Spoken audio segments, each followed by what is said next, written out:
वाला है। आप लोगों की सीटेट जुलाई 2025 के लिए जो तैयारी है फ्रेंड्स, आज से स्टार्ट हो रही है। टीचिंग परीक्षा आप लोगों के लिए जो है बहुत ही बढ़िया तरीके से एक प्लान आप लोगों के लिए बनाया है। इसका पूरा वीडियो आप लोगों के लिए हम लोगों ने बनाया था कि किस तरीके से आप लोगों की हेल्प करेंगे। और यहाँ पर में हम लोग टारगेट रखेंगे कि क्या जो बच्चे हैं, यहाँ पर जितने बच्चे देख रहे हैं, कितने बच्चे इसमें से ऐसे हैं जो 140 प्लस स्कोर कर सकते हैं। और देखिए अभी भी पूरा मौका है। आज अगर आपने डिसाइड कर लिया और पूरा एफर्ट लगा दिया, पूरी मेहनत लगा दी, तो बिल्कुल संभव है ये चीज। तो आप क्या प्रण लेते हो? क्या आज आप लोग यहाँ पर में ये चीज सोच रहे हो कि आप कर सकते हो? कितने लोगों को लगता है?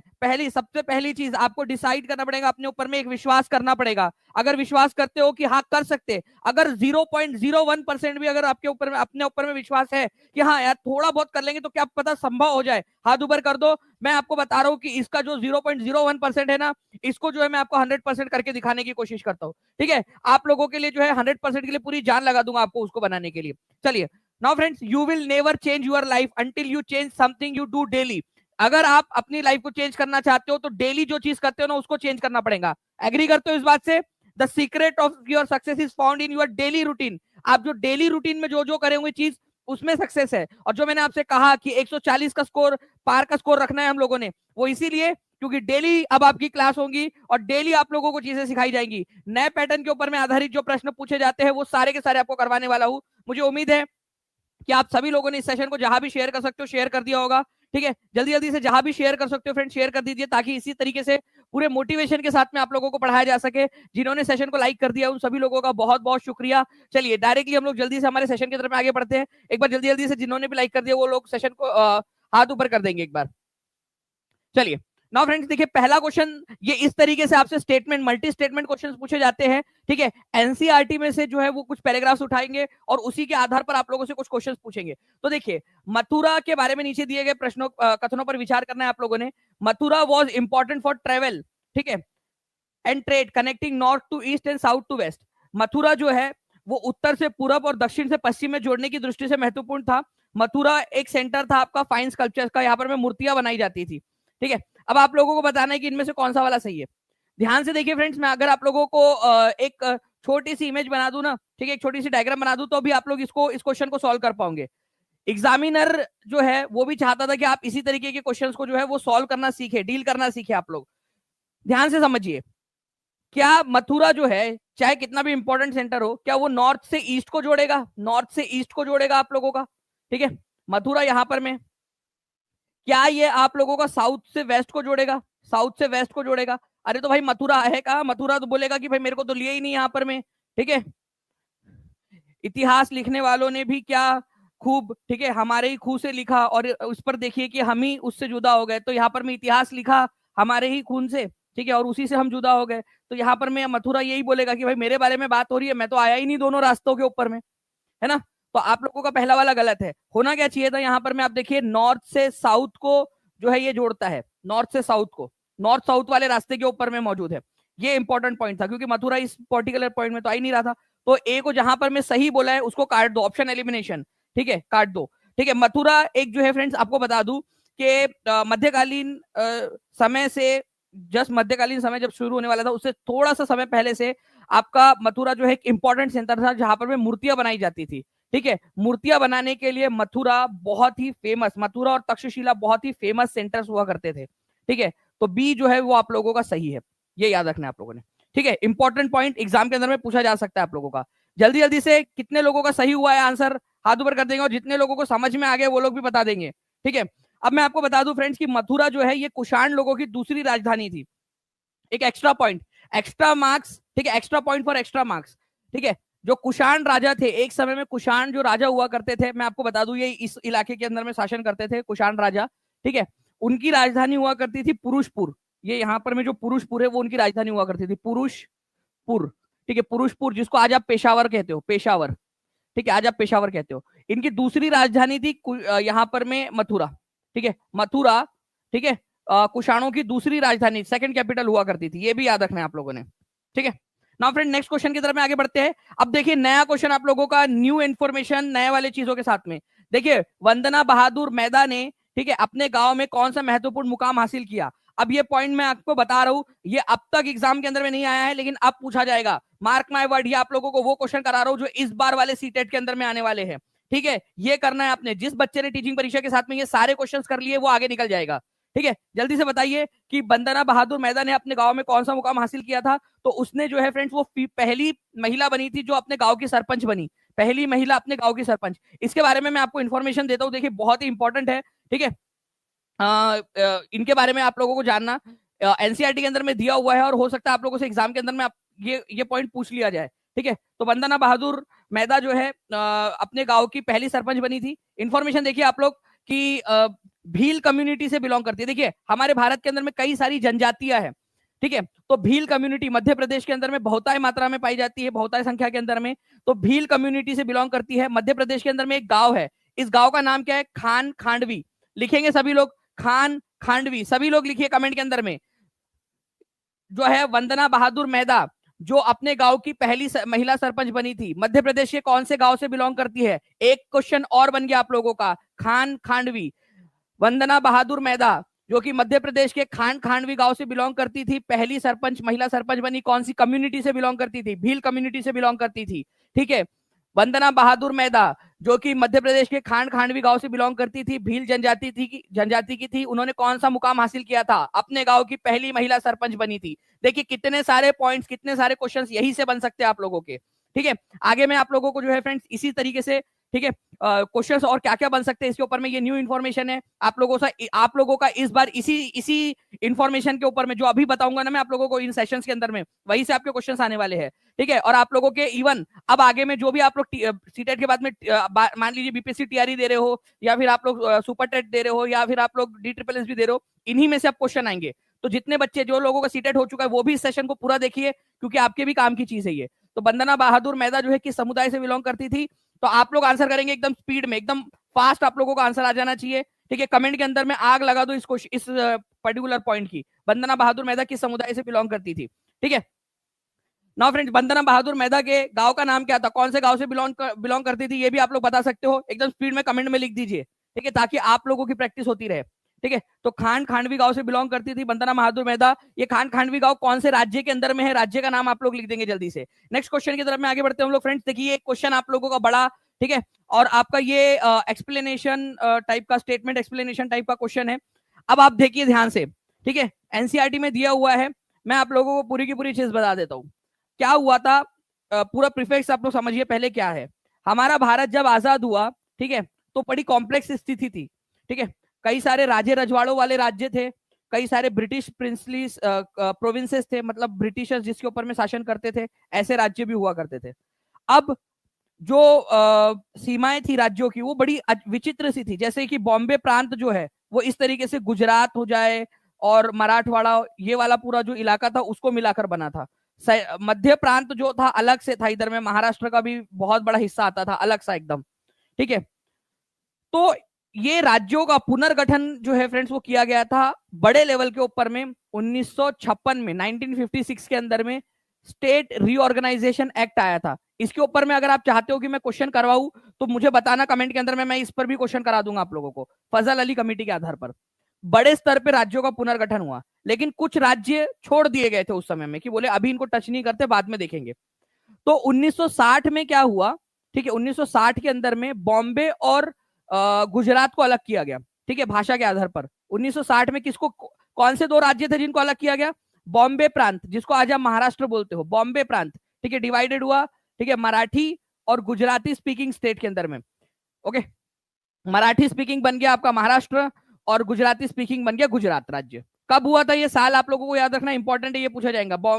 ठीक है, बॉम्बे प्रांत का बंटवारा होकर महाराष्ट्र और गुजरात बने थे 1960 के अंदर में। ठीक है, नाउ ये वाला पॉइंट बिल्कुल सही है, 1960 में बने थे भाषा के आधार पर। 1966 में Punjab was also divided into 2 states. ठीक है, Punjab for Punjabi speakers and Haryana for Haryanvi Hindi speakers. Punjab को 1966 के अंदर में जो है वो अलग किया गया। ठीक है, 1966 के अंदर में पंजाब का विभाजन हुआ। पंजाब और हरियाणा पहले एक ही राज्य हुआ करते थे, अब अलग अलग राज्य हो गए। ये भी बिल्कुल सही है, फैक्ट सही है, बिल्कुल सही फैक्ट है। हुकुम सिंह कमेटी बनी थी। मैं आपको बहुत डिटेल में अगर आप अच्छे से पढ़ोगे मैं आपको बहुत डिटेल में बता सकता हूँ। हुकुम सिंह कमेटी बनी थी जिसकी सिफारिश पर इसको अलग किया गया था। ठीक है, तो 1966, ठीक है, पंजाब और हरियाणा अलग हुए। अब दोनों याद रखना, मैं लास्ट में आप लोगों से बताऊं पूछूंगा ये कि कौन से साल में कौन कौन से राज्य अलग हुए। अब बात आती है इस क्वेश्चन की, यहां पर मैं आंसर तो यहां पर मैं लगाना है। ठीक है, तो दोनों के दोनों सही है, तो कोई एक गलत है, वो वाला आंसर तो हो ही नहीं सकता आपका। ठीक है, तो सी और डी को तो एलिमिनेट कर दो आप लोग। अब बात आती है ए और बी की। अब देखिए फ्रेंड्स, ऑप्शन नंबर ए कह रहा है कि both A and R are true. A और आर दोनों सही है, किंतु आर ए की सही व्याख्या करता है। देखो, ये स्टेटमेंट अपने आप में अलग सही है। ठीक है, ये अपने आप में एक इंडिपेंडेंट स्टेटमेंट है, और ये अपने आप में एक इंडिपेंडेंट स्टेटमेंट है। ये एक फैक्ट है और ये एक फैक्ट है। ये फैक्ट क्या कहता है कि 1960 में बॉम्बे मराठी और गुजराती जो है इसमें डिवाइड हुआ। ठीक है, भाषा के आधार पर।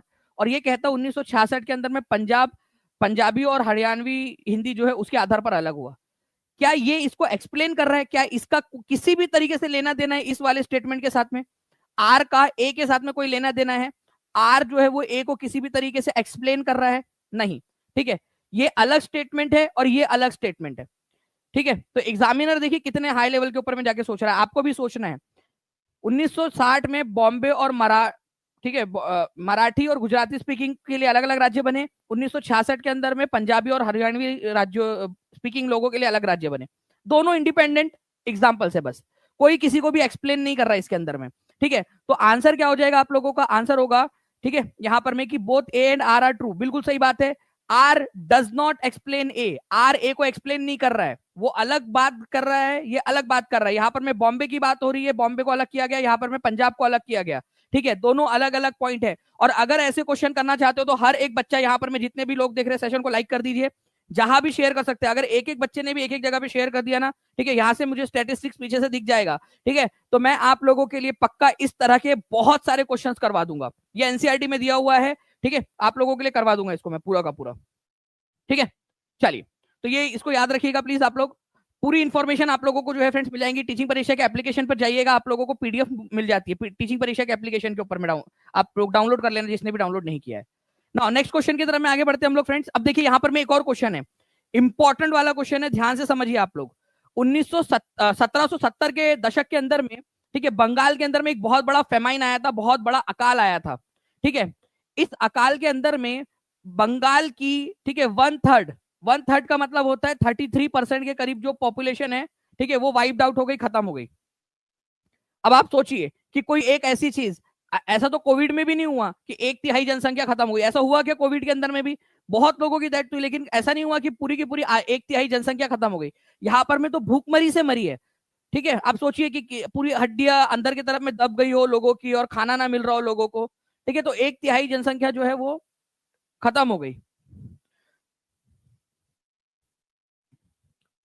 तो 1770 के दशक के अंदर में आया था, ये याद रखना है आप लोगों ने। 1/3 जनसंख्या जो है वो खत्म हो गई थी। दोनों के दोनों पॉइंट क्या है आप लोगों के? बिल्कुल सही है। ठीक है, both A and B are true, ये याद रखेंगे आप लोग। ओके,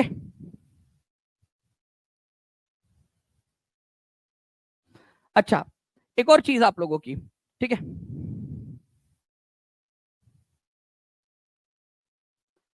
ये जो एक फैक्ट है, 1770 के अंदर में terrible famine killed 10 million people in Bengal. तो 10 मिलियन को क्या बोलते हो आप लोग? 10 मिलियन को 1 करोड़ भी बोलते हो। ये 1 करोड़ जो है उस समय 1/3 था। तो टोटल पॉपुलेशन कितनी होंगी? चलो मैथ्स भी देख लेते हैं आप लोगों का कितना अच्छा है। अगर 1/3 लोग मर गए, 1/3 लोग मर गए, ठीक है, 1/3 लोग मर गए, ठीक है, ये 1/3 लोग की डेथ हो गई, और इसका इसका जो डेटा है वो है 1 करोड़। तो बताइए कि टोटल जनसंख्या कितनी होंगी फिर? ये टोटल जनसंख्या कितनी होंगी उस समय की फिर बंगाल की? आप लोग अब बता सकते हो। देखिए कितना इजी आप लोगों के लिए अभी हो गया। आप लोग यहां पर मैं मैथ्स का भी एक कैलकुलेशन आप लोगों ने कर दिया। 3 करोड़, सिंपल सी बात है।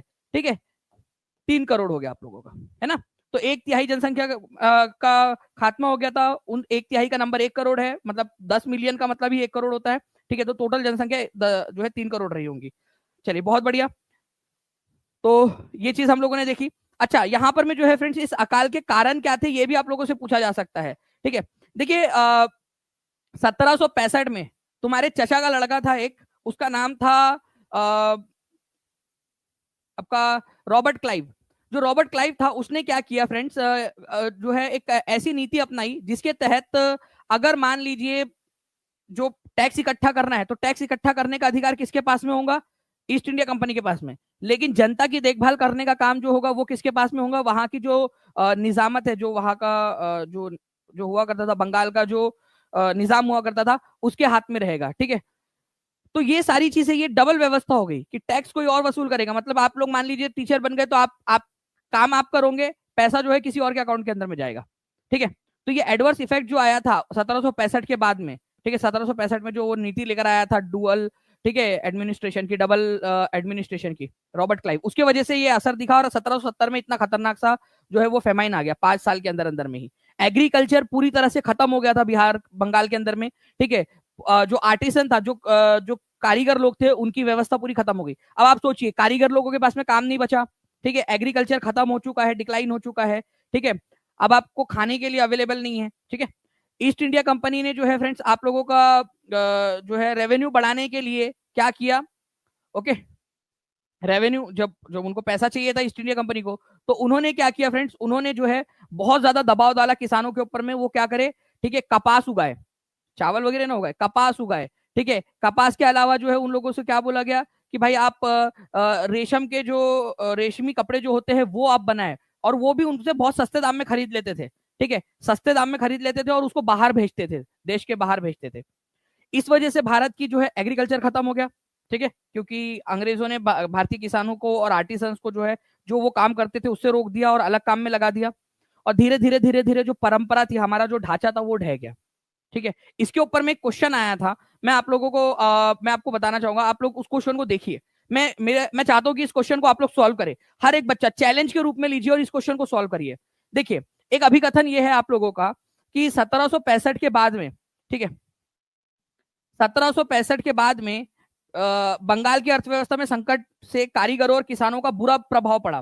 बिल्कुल, किसान और कारीगर जो थे उनके ऊपर में बुरा प्रभाव पड़ा। कारीगरों का उत्पादन गिर गया और खेती चौपट हो गई। ठीक है, 1770 में पड़े अकाल से बंगाल में 1 करोड़ लोगों की मौत हो गई। सही बात है, सारी की सारी मैंने आपको बताया, 1770 में 1 करोड़ लोग मर गए थे, 1/3 जनसंख्या बिहार की, बंगाल की। ठीक है, तो ये बिल्कुल सही वाली बात है। ठीक है, ये पहला वाला स्टेटमेंट बिल्कुल सही है, पहला अभिकथन। बंगाल की दीवानी मिलने के बाद, ठीक है, बंगाल का दीवानी मतलब टैक्स कलेक्शन का अधिकार मिलने के बाद ईस्ट इंडिया कंपनी ने कोशिश की कि ज्यादा से ज्यादा टैक्स इकट्ठा किया जा सके। ठीक है, ज्यादा से ज्यादा राजस्व हासिल किया जा सके, कम से कम कीमत पर बढ़िया से बढ़िया जो चीजें खरीदी जा सके। मतलब कि जो फॉर एग्जाम्पल आप देखिए कि कोई भी व्यक्ति एक अच्छी चीज बना रहा है, ठीक है, अच्छी चीज बना रहा है और आप उससे जो है जबरदस्ती सस्ते दाम पर ले रहे हो, तो ये अंग्रेजों की नीति थी जिससे सामने वाला जो है वो पूरी तरह से चूस जाता था। ठीक है, ऐसा ही होता है, आप लोगों ने भी देखा होगा कि अच्छी चीज जब बनाई जा रही हो, लोग देखते हैं कि यार और कम कर दो, और कम कर दो, और कम कर दो। ठीक है, तो अच्छी चीजें कम से कम कीमत पर बढ़िया से बढ़िया जो है चीजें उनको मिल जाए, ये उनका मकसद था। राजस्व जो है उसका इस्तेमाल वो लोग क्या करते थे, और ज्यादा चीजें खरीदने में करते थे, किसानों के ऊपर में और कारीगरों के ऊपर में वो खर्चा ही नहीं करते थे। तो ऊपर वाली स्थिति आई क्यों, ये ए वाली स्थिति आई क्यों, ये स्थिति आती ही नहीं अगर अंग्रेज ये वाली सारी चीजें ना करते। ये समझ में आया क्या, हाँ या ना बताओ। ये वाले ए में जो दिया हुआ है कि 1770 में अकाल पड़ा, 1765 के बाद में जो है कारीगरों की और किसानों के ऊपर में बुरा प्रभाव पड़ा, ये सारी चीजें होती क्या, आप बताओ। भाई इतने सालों से तो नहीं हुआ था, ये सारी चीजें क्यों हुई, क्योंकि बंगाल का दीवानी अधिकार जो है ईस्ट इंडिया कंपनी को मिल गया। उन्होंने ज्यादा से ज्यादा राजस्व इकट्ठा करने की कोशिश की, कम से कम कीमत के ऊपर में किसानों के ऊपर में, कारीगरों के ऊपर में दबाव डाला कि वो उनके मनपसंद चीजों का ही निर्माण करे। ठीक है, वो कम से कम कीमत पर उसको खरीद लेते थे, जिस वजह से ये एडवर्स इफेक्ट पड़ा। ठीक है, तो आप लोगों को ये समझ में आ जाना चाहिए कि both A and R are true and R is the correct explanation of A. अगर आप ऐसे क्वेश्चंस करना चाहते हो, ठीक है, जो बच्चा इस तरीके के क्वेश्चंस करेगा वो आगे बढ़ेगा। एग्जाम में क्वेश्चंस पूछे जाते हैं इस तरीके के। अगर चाहते हो तो सेशन को लाइक कर देंगे फ्रेंड्स, और जहां भी शेयर कर सकते हो शेयर जरूर कर दीजिए। आपका एक शेयर इस क्लास को जो है वो और ज्यादा बूस्ट दे सकेगा आपके लिए। आपके क्या पता कि आपने ही शेयर नहीं किया, इस वजह से जो है वो पूरी की पूरी क्लास के ऊपर में एडवर्स इफेक्ट पड़ा। तो हर एक व्यक्ति ने अपनी अपनी जिम्मेदारी निभानी है। ठीक है, अपना अपना जो है यहाँ पर में कर लेना है आप लोगों ने। हम तो साइंस वाले हैं पर दानिश सर की वजह से सोशल साइंस भी पढ़ रहे हैं। चलिए जफर उल्ला जी, बहुत बहुत शुक्रिया आपके प्यारे से कमेंट के लिए। ठीक है, चलिए ए इज द करेक्ट आंसर यहाँ पर में। नेक्स्ट क्वेश्चन की तरफ में आगे बढ़ते हैं फ्रेंड। देखिए यहाँ पर में HSRA के बारे में जानकारी दी गई है, ठीक है। अब इस पर जो है क्वेश्चन पूछा जाता है, ये आप लोगों का क्वेश्चन सीटेट के लिए भी इंपॉर्टेंट है, ये आपका बीपीएससी के लिए भी इंपॉर्टेंट है क्वेश्चन, ठीक है। बीपीएससी के लिए, DSSB के लिए भी इंपॉर्टेंट है, केवीएस के लिए भी इंपॉर्टेंट है, सुपर टेट के लिए भी इंपॉर्टेंट है। ये वाला क्वेश्चन एनसीईआरटी में दिया हुआ है। HSRA Hindustan socialist Republican association, ठीक है। इसकी स्थापना जो है फ्रेंड्स, अगर मैं आप लोगों को बता दूं तो ये इसकी स्थापना हुई थी 1928 के अंदर में, ओके। और कहां पर में हुई थी इसकी स्थापना? इसकी स्थापना हुई थी फिरोज शाह कोटला में, फिरोज शाह कोटला, दिल्ली के अंदर में, दिल्ली में। अब आप लोग देखिए कि कहां पर में ऑप्शन में दिया हुआ है और आंसर लगाइए जल्दी से। कहां पर में दिया है ऑप्शन, लगाइए यहां पर में।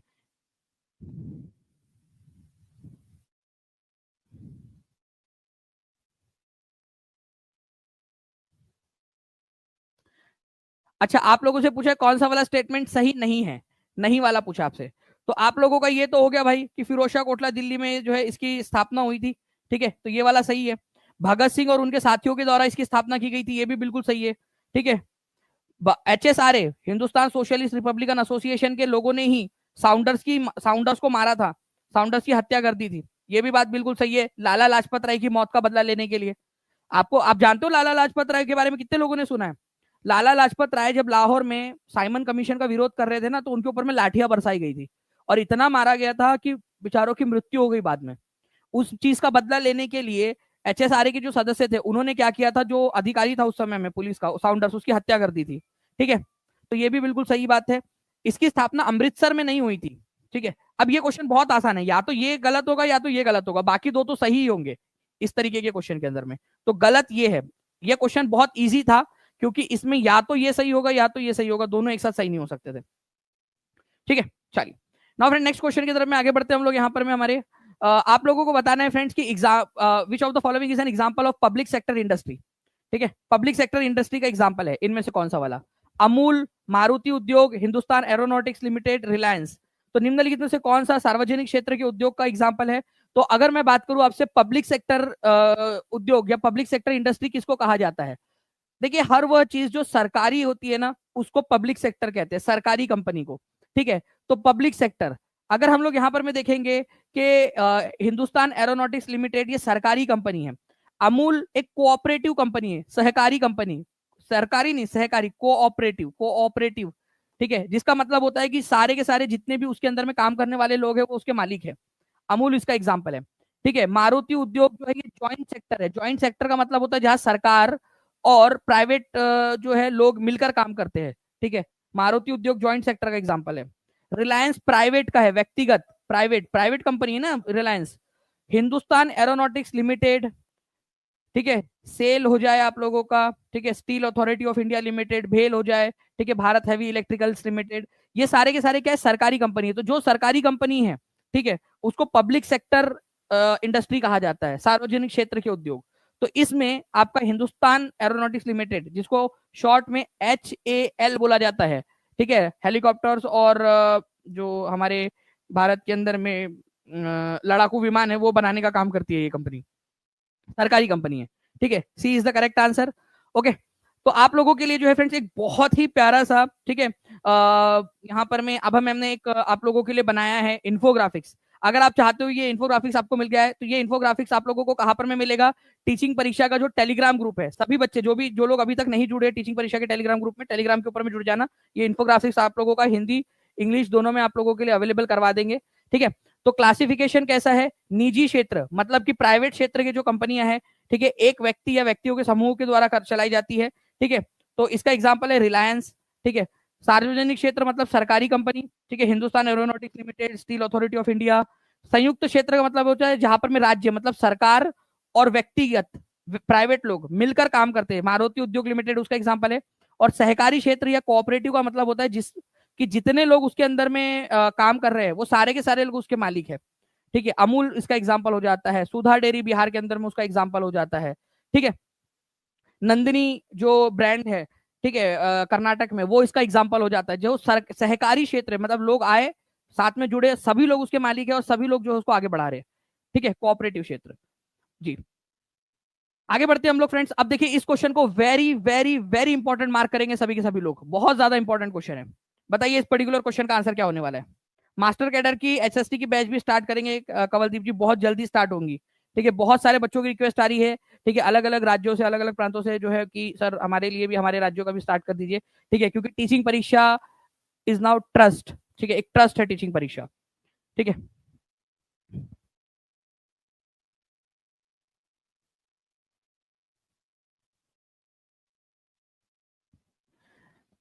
तो फ्रेंड्स वाक्य मैनी इन द वन, ये वाक्य किसने प्रस्तावित किया था? इंपॉर्टेंट क्वेश्चन है। देखो आप लोगों ने अब तक देखा होगा unity in diversity, unity in diversity, diversity जो है आप लोगों ने पढ़ा है, ये जवाहरलाल नेहरू ने दिया था।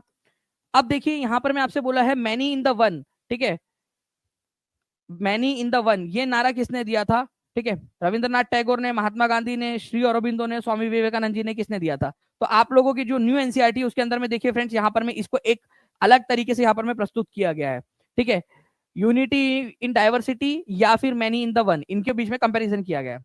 तो O grant me my prayer that I may never lose the bliss, ठीक है, bliss of touch of the one in the play of the many. ठीक है, मतलब बहुत सारे लोगों में मैं जो एक को देखता हूं उसके अंदर में मैं अपना विश्वास न खो, ये रविंद्रनाथ टैगोर ने कहा था। ठीक है, इसके अलावा जो है friends many in the one, the many in the one, ये वाला नारा किसने दिया था? श्री अरबिंदो ने दिया था। ठीक है, many in the one. Okay, तो मैनी इन द वन का नारा किसने दिया? श्री अरबिंदो ने दिया था। ये अब क्वेश्चन आगे में पूछे जाने की बहुत अधिक संभावना है आप लोगों की। अगर ऐसे क्वेश्चन करना चाहते हो तो आप सभी लोगों को अपना अपना रिस्पांस देना है। जिन्होंने चैनल को सब्सक्राइब नहीं किया, चैनल को सब्सक्राइब जरूर कर लेंगे, बेल आइकन दबा देंगे ताकि आपको सारे नोटिफिकेशंस मिलते रहे। ठीक है, नाउ नेक्स्ट क्वेश्चन की तरफ में आगे बढ़ते हैं फ्रेंड्स। एक बड़ा क्वेश्चन आप लोगों का यहां पर मैं आप लोग देखिए कि अगर मैं बात करूं यहां पर मैं आपका कि consider a and be about the calendars. देखिए ये कैलेंडर वाले क्वेश्चन आएंगे आगे में। देखिए ग्रिगोरियन कैलेंडर जो होता है आप लोगों का फ्रेंड्स, ठीक है, ये याद रखिएगा आप लोग। ठीक है, ये आज दुनिया के ज्यादातर इलाकों में यूज किया जा रहा है। आज आप लोग, आज आपका हैप्पी वाला बर्थडे कौन से दिन आता है जल्दी बताओ? आपका बर्थडे कौन से दिन आता है? जल्दी जल्दी से लिखो सभी, कौन से दिन होता है आपका बर्थडे? जल्दी से कोई एक व्यक्ति जल्दी से लिख देगा। ग्रिगोरियन कैलेंडर के साथ साथ में हिंदू, मुस्लिम, ज्यूइश, चाइनीज और अदर कैलेंडर जो है वो भी यूजफुल होते हैं फेस्टिवल्स और अदर ऑस्पिशियस इवेंट्स को देखने के लिए। ठीक है, दिखा दीजिए एक आध किसी का कमेंट यहाँ पर में। जैसे किसी ने लिखा है 24 जनवरी। ठीक है, नीतू उपाध्याय ने लिखा है। अब ये 24 जनवरी जब आपने लिखा 24 जनवरी, ठीक है, 24 जनवरी राष्ट्रीय बालिका दिवस भी होता है। ठीक है, चलिए बहुत अच्छी बात है, बालिका नीतू उपाध्याय जी। ठीक है, राष्ट्रीय बालिका दिवस के मौके पर आपका जन्म हुआ। तो ग्रिगोरियन कैलेंडर के हिसाब से देखिए ना, जनवरी आपने क्या किया? जनवरी का इस्तेमाल किया ना। जनवरी, फरवरी, मार्च, अप्रैल, मई और जून, जुलाई। ठीक है, सासू माँ मेरी काम करे और बहुरानी खाए मलाई, वो एक पुरानी मूवी थी। ठीक है, कहानी घर घर की, शायद या पता नहीं कौन सा मूवी थी, उसका गाना था ये। ठीक है, तो जनवरी, फरवरी, ये क्या ग्रिगोरियन कैलेंडर है ना, आजकल आप इसी का इस्तेमाल करते हो ज्यादातर। तो ए सही है आपका कि ज्यादातर इलाके में ग्रिगोरियन कैलेंडर इस्तेमाल होने लगा है। ठीक है, इसी के साथ साथ में और भी बहुत सारे कैलेंडर्स आजकल इस्तेमाल होते हैं। अगर आपको जो है दिवाली कब है ये पता करना है तो हिंदू कैलेंडर से करोगे, रमजान कब है, ईद कब है तो मुस्लिम कैलेंडर से, और भी बहुत सारे कैलेंडर्स है जो अपने अपने त्योहारों को मनाने के लिए अपने कैलेंडर्स का इस्तेमाल करते हैं। तो दोनों के दोनों पॉइंट्स क्या है फ्रेंड्स आप लोगों के? सही है, both A and B are true. ठीक है, both A and B are true. ठीक है, ये याद रखना आप लोगों ने। प्रिंसेस साधना जी, क्या बात है, आपका मेरे साथ में ही आता है बर्थडे आपका भी। नाउ फ्रेंड नेक्स्ट क्वेश्चन देखिए यहाँ पर मैं एक पर्टिकुलर क्वेश्चन एग्जाम में आया हुआ। ठीक है, किस व्यक्ति को किस नाम से जाना जाता है? ये क्वेश्चन बहुत ज्यादा इंपॉर्टेंट है। ये अक्सर बच्चे गलत करके आते हैं, इसको ध्यान से समझिए आप लोग। ठीक है, कि किसको क्या कहा जाता है। बताइए इस पर्टिकुलर क्वेश्चन का आंसर क्या हो जाएगा?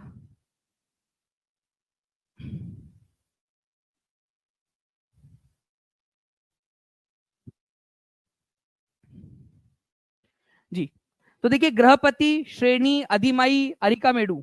ठीक है, तो देखिए सबसे पहली बात तो अगर मैं बात करूं आप लोगों से, ठीक है, ग्रहपति, ठीक है, ये कौन होता था? श्रेणी कौन होता था? ठीक है, अधिमाई कौन होता था? ठीक है, और अरिकामेडु किसको कहते थे? तो देखिए अरिकामेडु जो है ना फ्रेंड्स, आप लोगों ने याद रखना, ये एक ऐसी जगह थी अरिकामेडु जहां पर में लोग तटीय इलाके में रहते थे। पौंडीचेरी के पास में एक अरिकामेडु नाम की जगह थी जो कोस्टल एरिया था। अरिकामेडु कहां पर में? पौंडीचेरी के पास में। ठीक है, पौंडीचेरी, पौंडीचेरी जिसको पुद्दुचेरी भी बोलते हो आप लोग आज। ठीक है, तो पुद्दुचेरी का जो इलाका है वहां पर में एक तटीय बस्ती थी। अरिका मेडू नाम की। तो डी की जोड़ी जो है वो 3 के साथ लगने वाली है आप लोगों की। आप देख लीजिए डी की जोड़ी 3 के साथ में कहा नहीं लगी है, उसको एलिमिनेट कर दो आप लोग। ठीक है, एक आप लोगों का हो गया। ठीक है, श्रेणी, श्रेणी का मतलब क्या होता था आप लोगों का? ठीक है, श्रेणी 14 दिसंबर 2024 को आया हुआ क्वेश्चन है आप लोगों का। श्रेणी का मतलब क्या होता था, अधिमाई का मतलब क्या होता था, ये आप लोगों को बताना है। ठीक है, तो ग्रहपति, ठीक है, ग्रहपति, ठीक है, श्रेणी और अधिमाई। ठीक है, तो श्रेणी का मतलब होता था फ्रेंड्स आप लोगों का एक ऐसा व्यक्ति, ठीक है, जो क्राफ्ट पर्सन है। ठीक है, क्राफ्ट पर्सन जो क्राफ्ट के अंदर में शिल्पकार है। तो बी की जोड़ी जो है वो 4 के साथ में लगेंगी आप लोगों की। तो जहां जहां पर मैं बी की जोड़ी 4 के साथ में नहीं लगी है उसको भी एलिमिनेट कर दो। देखिए बी की जोड़ी 4 के साथ में नहीं लगी है, 1 को एलिमिनेट कर दिया, 2 को एलिमिनेट कर दिया, 3 को एलिमिनेट कर दिया, केवल चौथा वाला ऑप्शन बचा है आप लोगों का।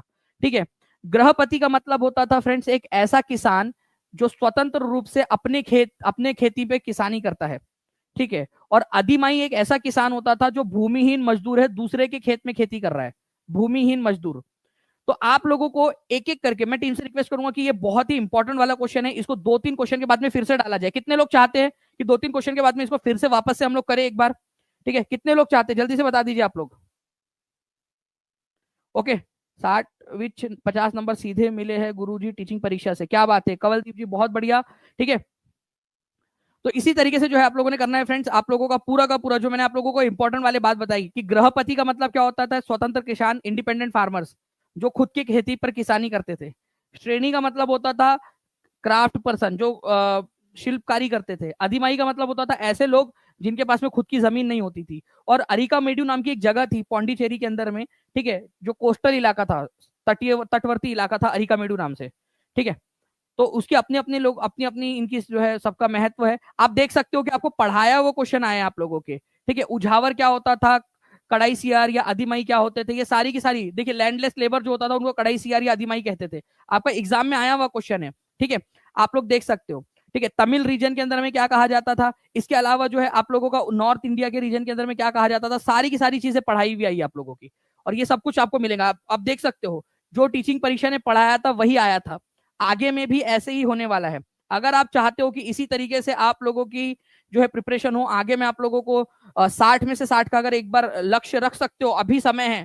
ठीक है, तो टीचिंग परीक्षा is the one stop solution जहां पर में आप एसएसटी में और बाकी सब्जेक्ट में आउट ऑफ ला सकते हो। और मुझे देखना है कि कितने बच्चे ऐसे हैं जो 140 स्कोर कर सकते हैं टीचिंग परीक्षा के साथ में। ठीक है, तो आप हर कोई बच्चा कर सकता है। अगर एक एक जो है अंश भी अगर आपके पास में थोड़ा सा भी करेज है मेहनत करने का तो जुड़ जाइए और आप लोग मेहनत करते जाइए। देखिए आप लोगों का मैं बता दूं कि निम्नलिखित में से किस तारीख को गांधी जी ने भारतीय लोगों को रॉलेट एक्ट के अहिंसक विरोध का दिन मनाने को कहा था? ठीक है, ये देखिए क्वेश्चन आया है। अब रॉलेट एक्ट के बारे में ये क्वेश्चन है, रॉलेट एक्ट। तो रॉलेट एक्ट के खिलाफ जो आंदोलन हुआ था उस आंदोलन को कहा जाता था आपका, ठीक है, जो है रॉलेट सत्याग्रह। रॉलेट सत्याग्रह को ही गांधी, रॉलेट सत्याग्रह जो है वो हुआ था आपका 6 अप्रैल 1919 को। गांधी जी ने एक रॉलेट एक्ट जो आया था ना उसका विरोध किया था। क्यों विरोध किया था? इस कानून में यह बोला गया कि अगर कोई व्यक्ति ने सरकार के खिलाफ कुछ भी बोला या अगर इसको सरकार विरोधी काम करने में कोई भी शक भी है पुलिस को, तो पुलिस इसको लेकर जाएंगी और 2 साल तक, ठीक है, बिना जो है मजिस्ट्रेट के सामने या कोर्ट में पेश किए उसको जेल में रख सकती है। ठीक है, बाद में चाहे वो छूट जाए कि नहीं ये तो गलत आदमी को पकड़ लिया था, रामलाल की जगह श्यामलाल को पकड़ लिया था, बट 2 साल तो गए ना उस व्यक्ति के। तो 6 अप्रैल 1919 को इस काले कानून, रॉलेट एक्ट, जिसको काला कानून कहा, गांधी जी ने कहा, मोहम्मद अली जिन्ना ने, और उस समय के जितने भी बड़े बड़े नेता थे उन्होंने सबने इसको काला कानून कहा। ठीक है, तो 6 अप्रैल 1919 को जो है रॉलेट एक्ट के खिलाफ नॉन वायलेंस डे मनाया गया था। उसको अपमान और याचना का दिवस भी बोलते हैं। ठीक है, तो 6 अप्रैल 1919 को रॉलेट सत्याग्रह हुआ था, ये याद रखना है आप लोगों ने। ठीक है, आप देख सकते हो फ्रेंड्स कि ये क्वेश्चन आप लोगों का आया हुआ है और आप लोगों को आपका पेड क्लास में देख लीजिए, नेशनल मूवमेंट की पेड क्लास के अंदर में रॉलेट सत्याग्रह, रॉलेट एक्ट जो है उसने लोगों के फ्रीडम ऑफ एक्सप्रेशन को छीन लिया था। और आप देखिए यहाँ पर में रॉलेट सत्याग्रह जो है ये पहला अखिल भारतीय सत्याग्रह था आप लोगों का। ठीक है, और ये कब मनाया गया था? 6 अप्रैल को, as day of humiliation and prayer. ठीक है, 6 अप्रैल को, 6 अप्रैल 1919 को अहिंसक विरोध दिवस के रूप में अपमान और याचना का दिवस मनाया गया था। ठीक है, इंपॉर्टेंट पॉइंट आप देख लीजिए, जो पढ़ाया है वही आया है। ठीक है, तो आप अगर सफलता हासिल करना चाहते हो, टीचिंग परीक्षा is the one stop solution. ठीक है, नाउ आगे बढ़ते हैं हम लोग फ्रेंड्स। यहाँ पर मैं आप लोगों के, आप बाकी के भी और भी देख सकते हो, बाकी फैकल्टीज का भी उसी तरीके से हुआ है। What type of wind are land and sea breeze? Land और सी ब्रीज क्या, किस प्रकार की ब्रीज है?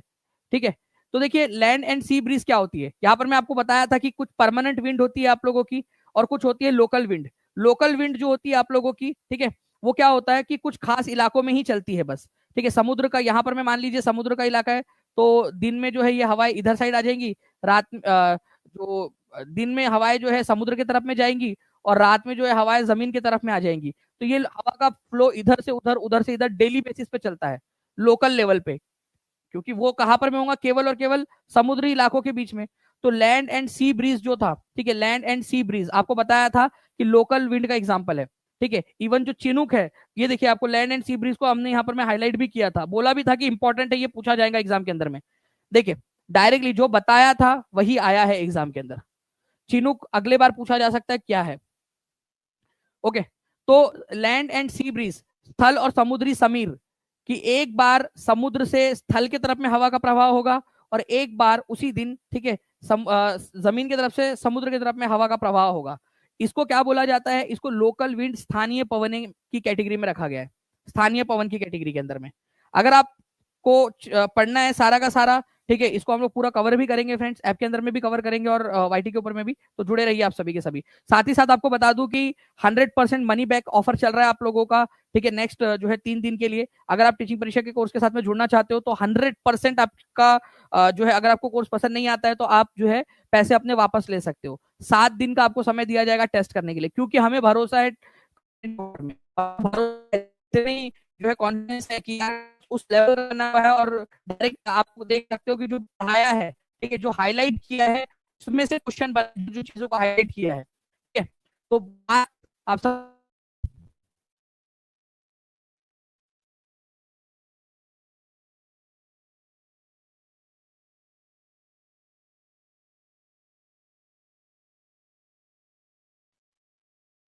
ओके, आई होप अब आप लोगों को यहाँ पर आवाज आ रही होगी फ्रेंड्स प्रॉपरली। तो जब हम लोग यहाँ पर मैं आप लोगों से कह रहे हैं कि हम पूरा कॉन्फिडेंट है, ठीक है, तो आपको भी कोई रिस्क, आपका पूरा रिस्क हटा दिया गया है, अब आप बिना रिस्क के जो है वो पढ़ाई कर सकते हो, ठीक है। 30 डेज मनी बैक जो है आपका, 7 डेज मनी बैक ऑफर आप लोगों का जो है वो लाइव है, आप लोग उसका वीडियो भी देख सकते हो। ये इतनी सारी चीजें हैं, जो पढ़ाया वही आया के अंदर में आप देख सकते हो, एक एक क्वेश्चन जो पढ़ाया था वही आया प्रूफ के साथ। अब इस क्वेश्चन का आंसर आप लोग करोगे, ठीक है, जल्दी से।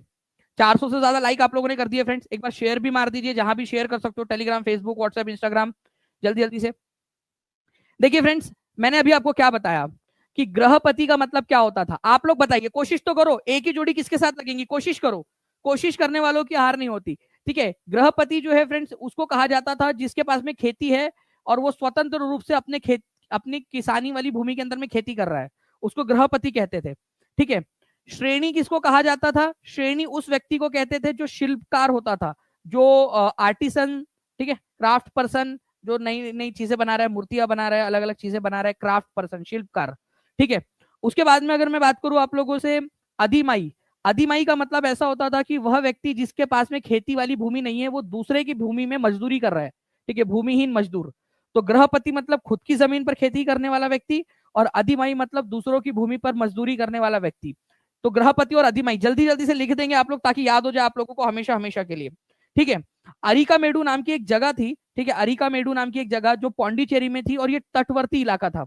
ऑप्शन जानबूझ के हटा दिया है ताकि आप बिना ऑप्शन एलिमिनेट करके भी आप लोगों का ये आ जाए।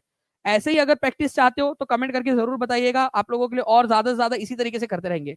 बहुत अच्छा कंटेंट प्रोवाइड करते हैं सर आप, थैंक यू वेरी मच, बहुत बहुत शुक्रिया अर्चना प्रभाकर जी आपका प्यारे से कमेंट के लिए आपके, ठीक है। I am qualify seated with 112, चलिए बहुत बढ़िया, 112 आपके आए हैं। कोशिश करिएगा अगर आप दे रहे होगे अपना स्कोर बढ़ाने के लिए, तो और अच्छा स्कोर आपका आ सकता है अभी भी, ठीक है। नाउ फ्रेंड नेक्स्ट देखिए क्वेश्चन एक आपका, इस क्वेश्चन के अंदर में देखिए 3 स्टेटमेंट दिए हुए हैं। अब इस तरीके के क्वेश्चन आते हैं आपके कि स्टेटमेंट आपके, अगर आप चाहोगे कि स्टेट असर्शन टाइप के क्वेश्चन भी आगे में मैं करवाने वाला हूं, तो स्टे ट्यून्ड, ठीक है।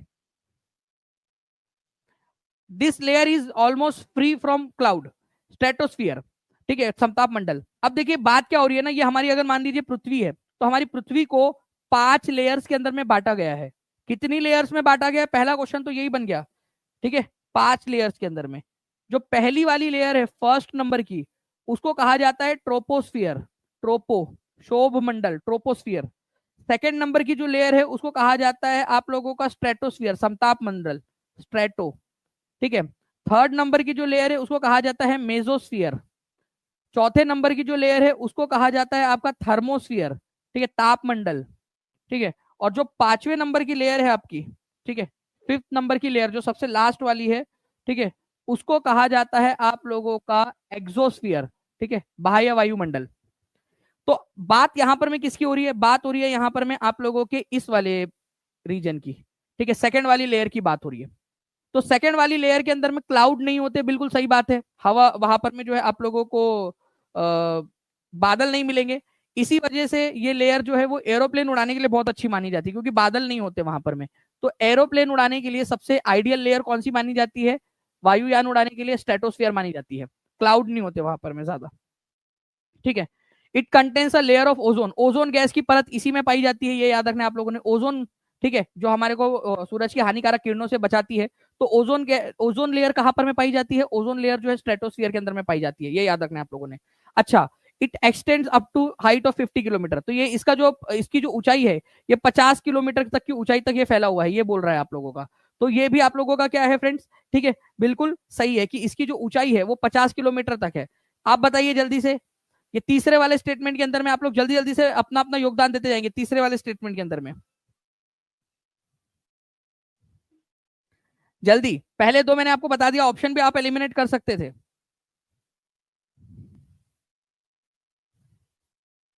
चलिए, तो आप लोगों को बताना चाहूंगा फ्रेंड्स कि जो सेकंड नंबर की जो लेयर है आप लोगों की, लगभग लगभग जो है आप लोगों का 50 किलोमीटर तक का जो एरिया है, ठीक है, 50 किलोमीटर तक जो है, जमीन से 50 किलोमीटर तक, ठीक है, हाइट तक, तो ये आपको स्ट्रेटोस्फियर मिलेंगी।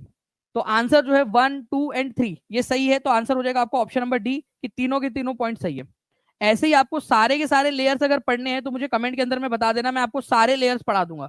लेयर्स के ऊपर में क्वेश्चन पूछा ही जाना है, कंपलसरी है, ये तो क्वेश्चन आता ही आता है आप लोगों का। ठीक है, थैंक यू प्रिंसेस साधना जी, बहुत बहुत शुक्रिया आपका प्यारे से कमेंट के लिए आपके। ठीक है, तो D is the correct answer, A B और सी इज द करेक्ट, ठीक है, ये याद रखेंगे आप सभी के सभी। नाउ नेक्स्ट क्वेश्चन की तरफ में आगे बढ़ते हैं फ्रेंड्स। बाल पंचायतों ने बच्चों को स्कूल वापस बुलाने के लिए कौन से कदम उठाए महाराष्ट्र के अंदर में? महाराष्ट्र के अंदर में बाल पंचायतों का आयोजन किया गया। बाल मतलब वो आपके सर के बाल नहीं, बाल मतलब बच्चे, ठीक है, छोटे छोटे बच्चे मन के सच्चे। ठीक है, जो बच्चों ने जो बाल पंचायत आयोजित की थी उसमें बच्चों को स्कूल में वापस लाने के लिए क्या उन्होंने कदम उठाए? छात्रवृत्ति प्रदान की, भाई बच्चों के पास में यहाँ पर में वो लोग जो है वो लॉलीपॉप खरीदने के लिए अपने मम्मी से जो है वो जिद करते हैं, पैसे 1 रुपए दे दो, 1 रुपए दे दो। वो कहाँ से बच्चों को छात्रवृत्ति देंगे ये लोग? उनके पास खुद पैसे नहीं है, छोटे छोटे बाल पंचायत वाले बच्चों के पास। ठीक है, ऑफरिंग फ्री ट्रांसपोर्टेशन, अरे वो खुद जो है वो साइकिल के लिए जिद कर रहा है अपने घर में टप्पू जैसा कि मेरे को साइकिल दिला दो, साइकिल दिला दो। मोर क्लासरूम, क्लासरूम भी कैसे बनाएंगे ये लोग? बाल पंचायत वाले लोग यार, छोटे छोटे बच्चे। इन्होंने कन्विंस किया, किसको कन्विंस किया? ठीक है, पेरेंट्स को और एल्डर्स को, कि अपने बच्चों को स्कूल भेजो करके। ठीक है, स्कूल भेजो, ये उन्होंने कहा। तो आंसर इसका ऑप्शन नंबर बी हो जाएगा। तो महाराष्ट्र के अंदर में जो बाल पंचायतें आयोजित करवाई गई उसमें किस तरीके से जो है बच्चों को वापस बुलाने के लिए कदम उठाए उन्होंने? ठीक है, छोटे छोटे बच्चों ने दूसरे जो बच्चे थे जो स्कूल नहीं आ रहे थे उनके माता पिता से संपर्क किया, बुजुर्गों से संपर्क किया, और उनको बोला कि बच्चों को स्कूल भेजो, ठीक है, उनको मनाया। ठीक है, ये काम इन्होंने किया था। तो आंसर इसका ऑप्शन नंबर बी हो जाएगा आपका। ठीक है, इंपॉर्टेंट है, एग्जाम के अंदर में पूछ सकते हैं आप लोगों से। अगर आप चाहते हो ऐसे और भी क्वेश्चन करवा दूं आप लोगों को फ्रेंड्स, तो जहां भी शेयर कर सकते हो शेयर जरूर कर देंगे। टेलीग्राम, फेसबुक, व्हाट्सएप, इंस्टाग्राम, हर जगह पे शेयर कर दीजिए जल्दी जल्दी से आप लोग।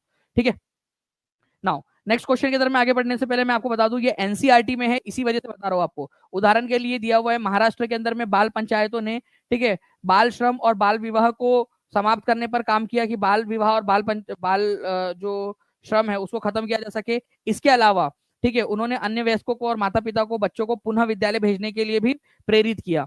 तो महाराष्ट्र के अंदर में जो बाल पंचायतें आयोजित हुई थी, मतलब छोटे छोटे बच्चों की पंचायत, ठीक है, तो इन्होंने बाल श्रम के खिलाफ बात की कि छोटे छोटे बच्चों से काम मत कराओ। ठीक है, बाल विवाह के ऊपर में जो है इन्होंने आवाज उठाई, बाल विवाह के खिलाफ। ठीक है, चाइल्ड मैरिज और चाइल्ड लेबर के खिलाफ आवाज उठाई। ठीक है, और साथ ही साथ उन्होंने बाकी के जो पेरेंट्स थे जो स्कूल नहीं भेज रहे थे अपने बच्चों को, उनको भी मनाने का काम किया। ये पॉइंट आप लोगों ने याद रखना है। ठीक है, तो यहाँ इस ऑप्शन के अंदर में एक ही दिया हुआ था तो वो हम लोग कर लिए। अब हो सकता है कि कल मैं आप लोगों को जो है फ्रेंड्स ये पॉइंट आप लोगों को मैं कल अगर मान लो कि आप लोगों से करवाऊं, ठीक है, और आपसे कहूं कि आप अब आप बताओ, ठीक है, कि इसका आंसर क्या होगा। ये 3 ऑप्शन में दे दो, तीनों दे दो, more than one of the above वाला। तो क्या आप लोग तैयार है? क्या आप लोग कर पाएंगे? हाँ या ना, कर पाएंगे आप लोग क्वेश्चंस को अभी? चलिए नाउ फ्रेंड्स, अब देखिए एक क्वेश्चन और आपका, ये बड़े लेवल का क्वेश्चन है। इस क्वेश्चन को देखिए आप लोग, अगर आप चाहते हो कि ऐसे बड़े बड़े क्वेश्चंस आप लोगों को करवा दूं तो आप लोग कमेंट करके जरूर बताइएगा। चैनल को अगर किसी ने सब्सक्राइब नहीं किया अभी तक तो चैनल को सब्सक्राइब जरूर कर लीजिए। देखिए फ्रेंड्स, अगर मैं बात करूं इन दी ग्रिगोरियन कैलेंडर के अंदर में कोई जीरो ईयर नहीं होता, डायरेक्टली 1 CE होता है या फिर 1 BCE होता है। अगर आप लोगों ने थोड़ा सा भी ग्रिगोरियन कैलेंडर कभी देखा है, ठीक है, मैं आपको दिखा देता हूँ ग्रिगोरियन कैलेंडर की टाइमलाइन। ये देखिए, जहां से ईसा मसीह का जन्म हुआ था उसको आप पहला साल मानते हो, और ईसा मसीह के जन्म के 1 साल पहले वाला जो था उसको ईसा मसीह के जन्म के पहला वाला साल मानते हो। कोई भी जीरो साल नहीं है, ठीक है, कोई जीरो ईयर नहीं होता ग्रिगोरियन कैलेंडर के अंदर में। 1 है, ठीक है, 2 3 और 1 के बाद में डायरेक्ट -1, -1 मतलब 1 CE हो जाता है, ईसा मसीह के पहले वाला समय काल। ठीक है, तो कोई जीरो ईयर है क्या यहां पर में? कोई जीरो ईयर नहीं है, ये याद रखना है आप सभी लोगों ने। ओके, तो पहला वाला पॉइंट सही है या नहीं? आप बताइए, अभी कथन जो ए है वो सही है या नहीं? ग्रिगोरियन कैलेंडर में शून्य वर्ष है क्या? हाँ या ना में जवाब देंगे सभी के सभी बच्चे जल्दी जल्दी से। क्या ग्रिगोरियन कैलेंडर के अंदर में कोई जीरो वर्ष है? नहीं, ग्रिगोरियन कैलेंडर में जीरो वर्ष नहीं है। ठीक है, to calculate the number of years between BCE and CE you must add 2 years and subtract by 1। क्यों? ये 1 को सब्सट्रैक्ट क्यों करना है? ये 1 को सब्सट्रैक्ट इसलिए करना है क्योंकि जीरो मिसिंग है वहां से। ठीक है, मान लेते हैं कि ये 500 BC के अंदर में, ठीक है, आपके दादाजी की शादी हुई थी, ठीक है, BCE के अंदर में, ईसा मसीह के जन्म के पहले, और यहां पर में जो है ये आपके पिताजी की शादी हुई है। तो इसमें कितने साल का गैप है? आपके दादाजी की और आपके पिताजी की शादी में कितने साल का गैप है? ठीक है, तो आप क्या करोगे, दोनों को प्लस कर दोगे। 500 BC, BC मतलब ईसा मसीह के जन्म के पहले, ठीक है, ईसा मसीह के भी जन्म के पहले आपके दादाजी की शादी हुई, इन दोनों के बीच में गैप कितना है? ठीक है, तो यहां पर मैं आप 500 BC को भी प्लस कर दीजिए, मतलब AD को प्लस कर दीजिए ईसा मसीह के जन्म के बाद, और -1 कर दीजिए क्योंकि जीरो यहाँ मिसिंग है। तो ये कितना हो जाएगा? 999 ईयर्स। तो आपके पिताजी और आपके दादाजी की शादी के बीच में 999 साल का फर्क है। अब एक एग्जाम्पल और लेते हैं कि आपकी जो शादी हुई है वो हुई है 900 AD में, मतलब आपके पिताजी के भी 400 साल बाद। तो आपकी शादी और आपके दादाजी की शादी के बीच में कितना फर्क है? 500 BC में हुई आपके आपके दादाजी की शादी, आपकी शादी हुई 900 साल बाद, ईसा मसीह के भी 900 साल बाद हुई। ठीक है, और -1 करना जरूरी है क्योंकि जीरो नहीं है वहां पर में। ठीक है, तो आपका आंसर क्या हो जाएगा? ठीक है, 1399, एक माइनस करना है ना आपने। ठीक है, तो आपकी और आपके दादाजी की शादी के बीच में कितने साल का फर्क है? 1399 साल का फर्क है। इस तरीके से तो आपको एग्जाम के अंदर में कैलकुलेशन करने के लिए भी दिया जा सकता है ये इस तरीके के क्वेश्चन। तो क्या आप लोग तैयार है? मैं आप लोगों को दे दूं इस तरीके के क्वेश्चंस आप लोगों को? अगर आप लोग तैयार हो तो मैं भी आप लोगों को इस तरीके के क्वेश्चंस दे सकता हूं, ठीक है, ताकि एग्जामिनर के पहले ही आप लोगों को बता दे। एडी का मतलब होता है एनो डोमिनी, ईसा मसीह के जन्म के बाद का समय। BCE का मतलब होता है बिफोर क्राइस्ट, ईसा पूर्व, ईसा मसीह के जन्म के पहले का समय। अब ये तो चलो प्रभु का वर्ष होता है, एडो डोमिनी का मतलब होता है प्रभु का वर्ष, तो वो तो उसमें थोड़ी धार्मिकता आ गई। तो कुछ लोगों ने एनो डोमिनी की जगह CE इस्तेमाल करना स्टार्ट कर दिया कि जब से ईसा मसीह का जन्म हुआ उसको हम एनो डोमिनी की जगह, AD की जगह CE लिखेंगे। है वही चीज, बस नॉमेनक्लेचर का फर्क है। AD और CE एक ही चीज है। और BC और BCE कॉमन ईरा अगर इसको बोल दिया तो कॉमन ईरा के पहले क्या होगा? Before common era. ठीक है, तो BCE का फुल फॉर्म है बिफोर कॉमन ईरा, और केवल BC दिया जाए तो बिफोर क्राइस्ट, और BCE बोला जाए तो बिफोर कॉमन ईरा। ठीक है, ये दोनों के फुल फॉर्म आपको याद रखने सारे के सारे, और मैं इसके क्वेश्चंस आपको करवाने वाला हूँ। जो बच्चा कंटिन्यूअस अच्छे से क्लास देखेगा उसका फायदा होगा। ठीक है, मद्रास कॉर्पोरेशन, जिसे अब ग्रेटर चेन्नई कॉर्पोरेशन के नाम से जाना जाता है, ठीक है, ये हमारे भारत का सबसे पहला कॉर्पोरेशन था, सबसे पहली म्यूनिसिपैलिटी थी मद्रास कॉर्पोरेशन, जिसको आप ग्रेटर चेन्नई कॉर्पोरेशन के नाम से जानते हैं। आप लोगों को बताना है कि इसकी स्थापना कब हुई थी।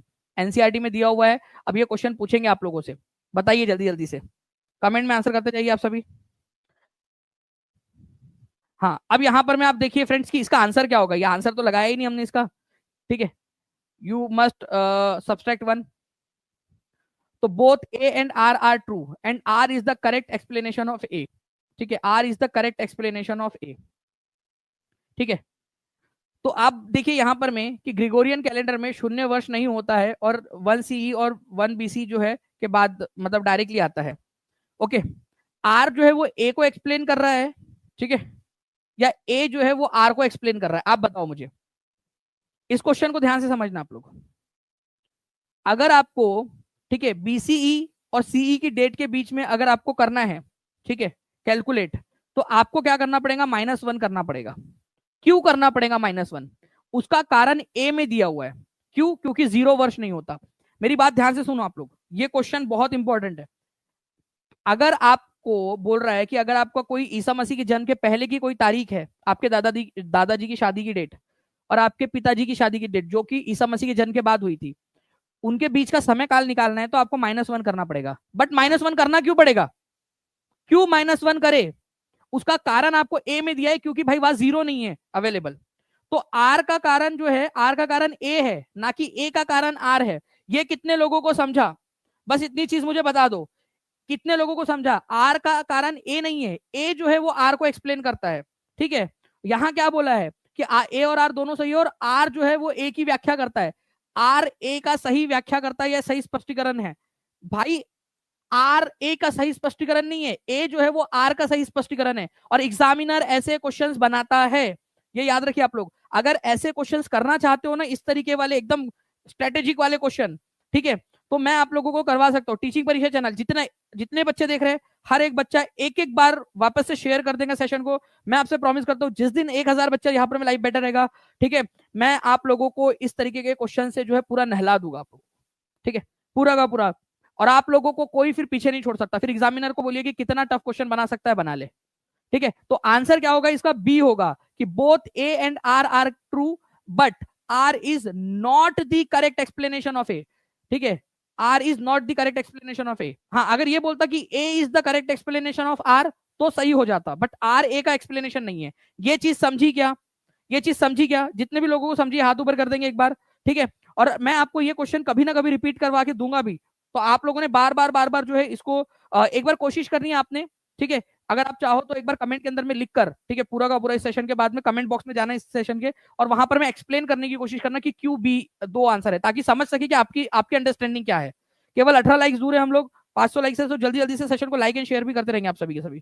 ओके, तो इस क्वेश्चन की तरफ में आके आते हैं हम लोग। मद्रास कॉर्पोरेशन, जिसको आप Chennai corporation, greater Chennai corporation कहा जाता है, इसका जो इसकी स्थापना कब हुई थी? तो इसकी स्थापना हुई थी फ्रेंड्स 1688 के अंदर में, 1688 के अंदर में। सबसे पुरानी, ठीक है, यह भारत की सबसे प्राचीन नगर निगम संस्था है, सबसे ओल्डेस्ट नगर निगम भारत की। और ये एनसीईआरटी के अंदर में बहुत छोटे से में दिया हुआ है, 29 सितंबर, ठीक है, 1688 के अंदर में मद्रास कॉर्पोरेशन, जिसको आप चेन्नई, ग्रेटर चेन्नई कॉर्पोरेशन के बोला जाता है, ठीक है, उसकी स्थापना हुई थी, ठीक है।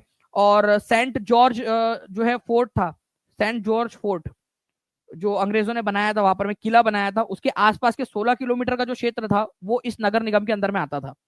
बाद में जो है फ्रेंड 1792 में एक संसदीय कानून बनाया गया, ठीक है, और बोला गया कि मद्रास कॉर्पोरेशन को अब टैक्स लेने का भी अधिकार है। पहले टैक्स लेने का अधिकार नहीं था मद्रास कॉर्पोरेशन को। फिर 1792 में, मतलब कि 100 साल से भी ज्यादा समय के बाद में, उसको टैक्स इकट्ठा करने का अधिकार भी दे दिया गया, ठीक है। नाउ फ्रेंड देखिए, तापमान परिवर्तन के कारण चट्टान टूट जाती है और सड़ने गड़ने लगती है, इस प्रक्रिया को क्या कहा जाता है? ये बताना है आप लोगों ने। ओल्डेस्ट नगर निगम कौन सी है ये भी पूछ सकते हैं। केवल 6 लाइक्स दूर है हम लोग यहाँ पर 500 से, सभी लोग शेयर करते रहेंगे। अब 4 लाइक्स दूर है केवल, ठीक है। देखिए, तापमान में परिवर्तन आता है, तापमान में मतलब कभी गर्मी पड़ती है, कभी सर्दी पड़ती है, चट्टाने टूटती है और सड़ने गलने लगती है। इस प्रक्रिया को क्या कहते हैं? डिफॉरेस्टेशन। डिफॉरेस्टेशन का मतलब होता है जंगलों को काटना, तो ये आंसर नहीं हो सकता। लैंडस्लाइड का मतलब होता है जमीन का ढहना, ठीक है, जमीन का नीचे, पहाड़ों से नीचे गिरना, ठीक है, ये भी नहीं कहते। सॉइल इरोजन का मतलब होता है मिट्टी का कटाव, मिट्टी जो है वो हवा से, पानी से जो है वो उड़ के इधर उधर चली जाती है। यहाँ बात हो रही है चट्टानों के टूटने की, जिसको वेदरिंग कहा जाता है, अपक्षय, ठीक है, अपक्षय बोलते हैं। इस तरीके से देखिए, कभी बारिश, कभी ठंडी, कभी धूप, इन सारी चीजों से जो है चट्टाने क्या होती है, वो टूटने लगती है। ये आप देखोगे यहाँ पर में इस तरीके से टूटने, सड़ने गलने लगती है, टुकड़ों में टूटती है, ठीक है। इसको वेदरिंग कहा जाता है, अपक्षय। ये पॉइंट को समझ लीजिए, क्योंकि आगे में आप लोगों को जो है फ्रेंड्स इस तरीके के क्वेश्चंस जो है, वेदरिंग क्या होती है, इरोजन क्या होता है, ठीक है, अपक्षय क्या होता है, अपर्दन क्या होता है, ये सारे टर्म्स आपको याद आने चाहिए। इस सेशन को एक बार वापस से देखिएगा, ठीक है। कितने लोग जो है आज, अभी मुझे प्रॉमिस करिए, कितने लोग इस सेशन को 2 बार देखेंगे, ठीक ठीक है, कम से कम 2 बार। एक बार अगर आपने लाइव देख लिया है तो आप एक बार वापस से रिवाइज करेंगे, और जो बच्चे बाद में भी देख रहे हैं वो बच्चे एक बार पूरा अच्छे से देख लिया अगर आपने, तो एक बार वापस से, ठीक है, मन मजबूत करिए अपना, ठीक है, अपने दिल को मजबूत करिए। ये मेहनत आप लोगों की वेस्ट नहीं जाएंगी, यही मेहनत आप लोगों को आगे बढ़ाएंगी। इस सेशन को फिर से देखिएगा, हर एक क्वेश्चन जो मैं आप लोगों को करवा रहा हूँ उसका आंसर मेरे बताने के पहले, ठीक है, आंसर में लगा दीजिएगा, कमेंट के अंदर में लिख दीजिएगा उस समय में, ताकि ऐसे कि आप पहली बार देख रहे हो और आपके माइंड को आप रिवाइज करा रहे हो, आपके माइंड को आप हैबिट करवा रहे हो कि भाई मैं क्या कर रहा हूं, मैं आंसर लगा रहा हूं। आपका माइंड जो है वो सीख रहा होगा, आपका माइंड सीखता है कि आप आंसर लगा रहे हो, आपका कॉन्फिडेंस बढ़ेगा। ठीक है, जब कॉन्फिडेंस बढ़ेगा तो और ज्यादा चीजें पढ़ने के लिए आपके अंदर में हिम्मत आएंगी, और जिस दिन वो हिम्मत आ गई आपको 140 प्लस स्कोर करने से कोई नहीं रोक सकता। ठीक है, तो क्या आप सभी के सभी यहां पर मैं मुझे प्रॉमिस करते हो कि आप लोग कर दोगे इसको? ठीक है, एक बार वापस से देखना है हर एक बच्चे ने, और आज के आज ही, ठीक है, आज के आज ही देखना है, और कमेंट में आंसर्स भी करते रहने हैं हर एक बच्चे ने। चलिए नेक्स्ट क्वेश्चन की तरफ में आगे बढ़ते हैं फ्रेंड्स। इस क्वेश्चन को देखिए, मल्टी स्टेटमेंट, इतना बड़ा क्वेश्चन आप लोगों का, जहां पर में पूरा स्मार्ट बोर्ड भर गया हमारा। ठीक है, देखिए कावेरी जल विवाद, इसके ऊपर में क्वेश्चन आ रहा है आप लोगों का, ठीक है, और इस बार पूछे जाने की संभावना है। कावेरी जल विवाद जो है फ्रेंड्स, इसके बारे में कौन सा वाला सही कथन है? यह कर्नाटक और तमिलनाडु के बीच का विवाद है। क्या ये कर्नाटक और तमिलनाडु के बीच का विवाद है, कावेरी जल विवाद? जी हाँ, बिल्कुल, ये कावेरी जल विवाद कावेरी कर्नाटक और तमिलनाडु के बीच में जो है झगड़ा चल रहा है। तमिलनाडु के ऊपर में कृष्णराज सागर बांध बनाया गया है, ठीक है, ताकि जो है वो पानी की सिंचाई की जा सके, और मेट्टूर बांध जो है वो बनाया गया है आप लोगों का डेल्टा क्षेत्र में। ठीक है, तो बताइए क्या होगा आप लोगों का सही आंसर?